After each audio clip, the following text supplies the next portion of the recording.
Ah, yes, hello again. I'm glad you have not all been destroyed by the coronavirus and we're still here. And let's talk about logic, okay? The trivium, okay? I don't like the trivium, I'm not a fan of it, and I'm going to explain why. The trivium is a secular version of the Ten Commandments. It's not a an unbiased system for the deduction of a conclusion or of a process or an understanding because it does not use noetics. Now, let me explain what the trivium is. The trivium is basically a system of using the liberal arts of the classical pagan world in order to determine or to deduct the, should we say, the facts about something. So if the trivium quantifies it and you're left with basically a binary digital answer of yes and no. Now, the process developed about, I think, it was the late Latin classical period. Now, we're talking the 4th century, no, the 5th century, so 400, early 400 BC. And the main person credited with it is a guy called Mauritanius Capella. Now, Capella was a man living in an interesting point in classical history. This was the period where Christianity was now firmly entrenched as the state religion of the Roman Empire. And the murders, the prohibitions, the demolishing of temples, the legal and statutory elements were used to destroy anyone who wasn't a Christian within the empire was well underway during this period. You basically were a Christian, you were either made bankrupt or no, you're basically a Christian.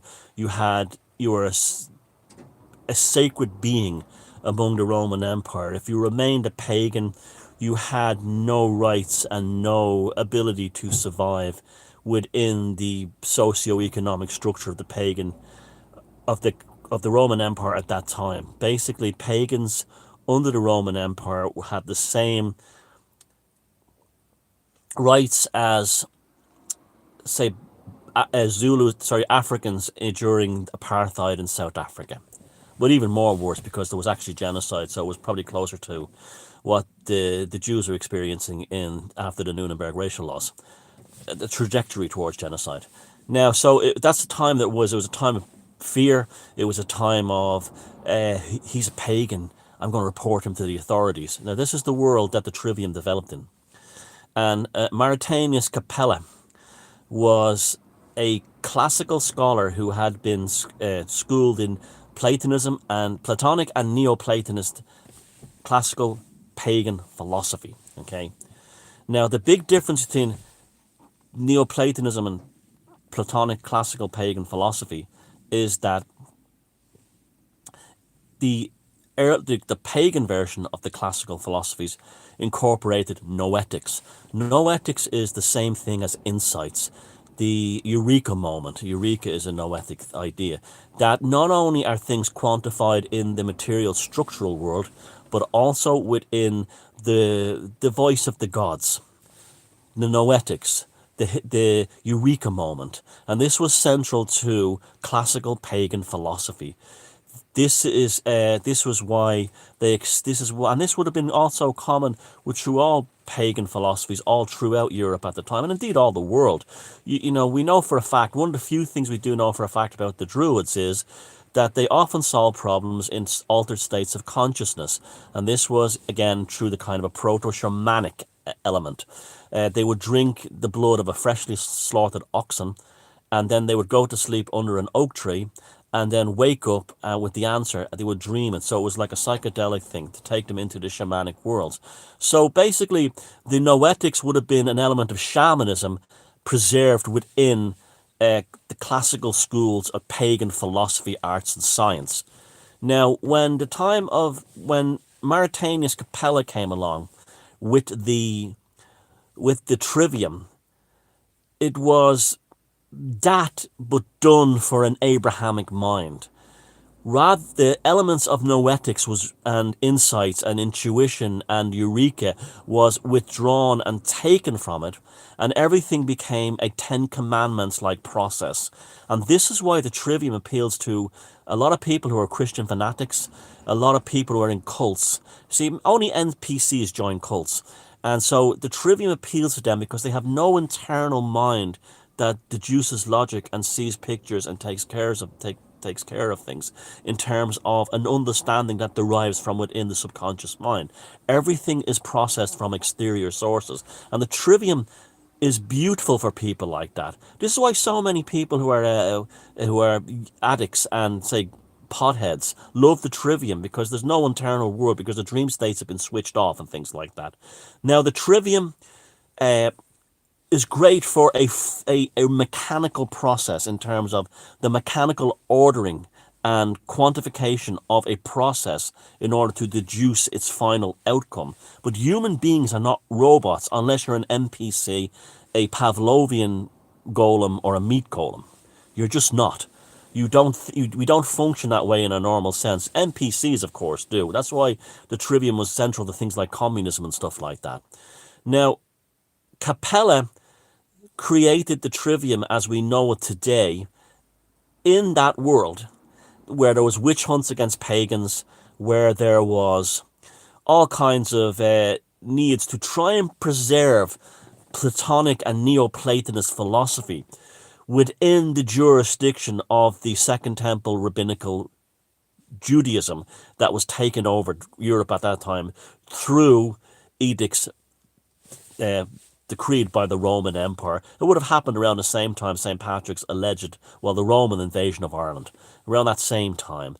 So the Trivium became the Druid killer, the Shaman killer, the Sather killer, the Vestal Virgin killer. It was used to demolish the pagan world as being superstitious and backwards, and replace it with the Talmudic Second Temple rabbinical Judaism of the early Christians who ran the Roman Empire.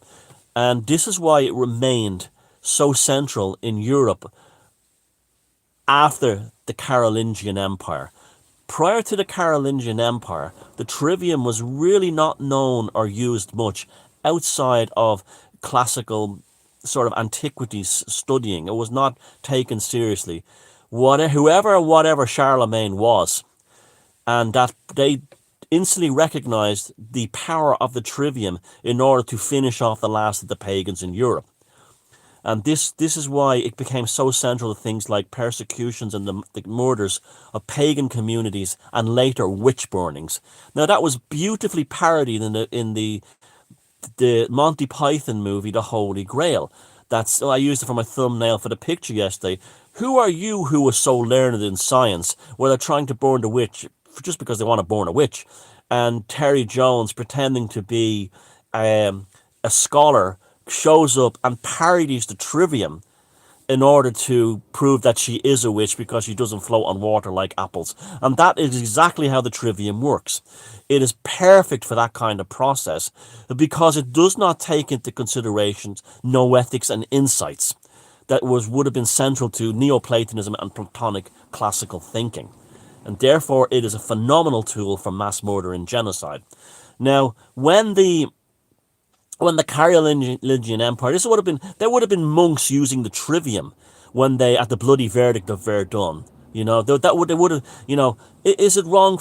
Jesus said we should not kill, but at the same time too, they are heathens. The Old Testament says, blah, blah, blah, blah, chop their heads off. And that's been used, that she's a witch, she's an enemy, she's a Satanist. It goes on to this day. And that's why, not so much now. That went on as long as, that's why it was central to things like the Puritans, big time.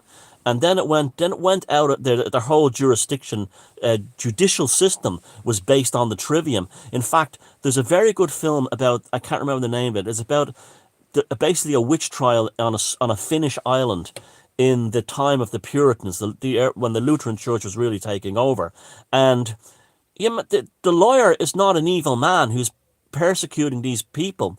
He's just an NPC who's following the rule book. And that's why they love the Trivium. The Trivium is great for people who say, but hold on a second, life isn't that black and white. And that's the kind of people who adore and love the Trivium and apply it, because they have a lack of fundamental internal thinking, and they also have noetic insights, and therefore the robotic mind, in terms of the almost binary digital processing of Abrahamic philosophy, is perfectly encapsulated within the Abrahamic mind.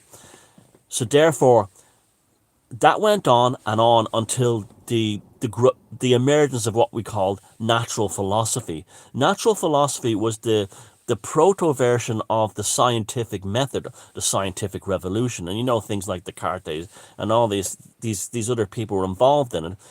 Natural philosophy incorporated the idea of the metaphysical and the unknown. So therefore, in many ways, the natural philosophy was a jump back to classical paganism, classical pagan philosophy. And what happened? An incredible explosion in science, art, mathematics, astronomy especially, and all kinds of other things took place during the time of natural philosophy. Natural philosophy was a phenomenal tool for the growth of the West and Western science, Western understanding, Western quality of life.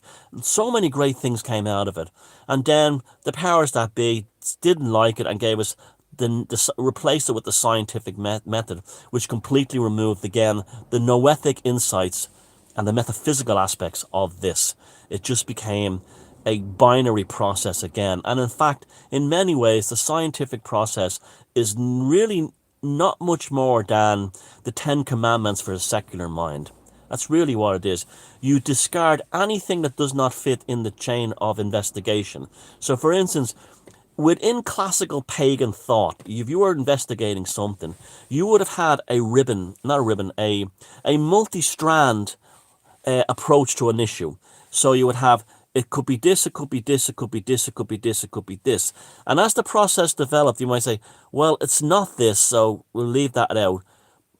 But the process remained because all the other strands were intact, okay? All intact. The Abrahamic mind had this: God's law. It's against God's law. What's the scientific method like? Does it fit the scientific method? No. There's no room for external interjections into the process. If there's only one wire, and if that one wire is broken in Abrahamic philosophy, the Trivium, or in the scientific method, it's shut off. Within the neoclassical, Neoplatonist model, paganism, it's multi-strand. If one line of investigation fails, the rest of the process remains structurally intact. Therefore, it continues on. It is not a binary C333, on, off, yes, no. And that's why the Trivium it appeals to that mind. And that's why I'm not a big fan of the Trivium. No charge for this service.